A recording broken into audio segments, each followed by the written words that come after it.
altro cardine, diciamo, del provvedimento è quello di riguardare quelli che sono i limiti di mandato, quindi per quanto riguarda le candidature dei sindaci, quindi è stato adottato un provvedimento che prevede la, come dire, liberalizzazione in termini di mandati. Un decreto atteso ma non scontato, quello varato dal governo, che non solo fissa la data di europee e amministrative, l'8 e il 9 giugno, ma cambia anche i limiti per i mandati ai sindaci dei piccoli comuni. Tra 5.000 e 15.000 abitanti si potrà arrivare al terzo mandato, sotto i 5.000 viene eliminato il limite. Insomma, sindaci potenzialmente a vita. A metterci il cappello politico quando il Consiglio dei Ministri è ancora in corso è il ministro per gli affari regionali Roberto Calderoli. È il coronamento di un'altra storica battaglia della Lega, dice Calderoli, e sono in tanti tra i leghisti a esultare parlando di democrazia. Così fa il segretario veneto Alberto Stefani, passa la linea della Lega, sì all'ascolto dei cittadini e no a imposizioni dall'alto, esulta Stefani. Molto più tiepida la reazione dei meloniani. Fratelli d'Italia, oggi partito di maggioranza, avrebbe tutto l'interesse politico a resettare tante amministrazioni,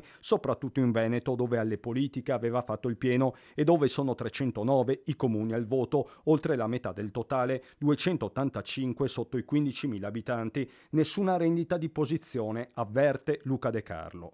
Non saranno sicuramente, neanche per quelli che vanno dai 5 ai 15.000, delle ricandidature automatiche, perché si valuteranno laddove esistono o meno gli stimoli per continuare l'azione amministrativa. Quindi nessuna rendita di posizione, semplicemente ci sarà una possibilità in più, ma volta per volta valuteremo posto per posto il candidato migliore. Nel Trevigiano 55 municipi a rinnovo, solo 4 sopra la soglia dei 15.000 abitanti, Vittorio Veneto, Mogliano, Preganziole, Paese. E nuove regole aveva chiesto l'Associazione dei Comuni della Marca Trevigiana, anche perché l'ultimo mandato è stato bruciato in buona parte da pandemia ed emergenze varie. Credo che poter riconfermare chi ha lavorato bene è senza dubbio un segnale da dare, perché insomma sono i cittadini e le cittadine che votano, che sono appunto loro che sanno esattamente bene chi scegliere o confermare. Paola Roma è sindaco uscente al secondo mandato di Ponte di Piave, comune nella fascia tra i 5.000 e i 15.000 abitanti. Nella sua stessa situazione ci sono anche i colleghi di Cornuda, Crocetta, Giavera, Pederoba, Pieve di Soligo, Povegliano, Roncade, Riese, Salgareda, Valdobbiadene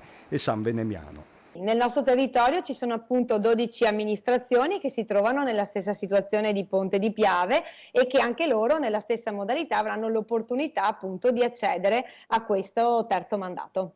Ma la partita non è affatto chiusa. Il sindaco PD di Bari e presidente ANCI chiede al governo di andare fino in fondo ed estendere le nuove regole anche ai comuni sopra i 15.000. Su questo l'allineamento con il trevigiano Mario Conte è totale.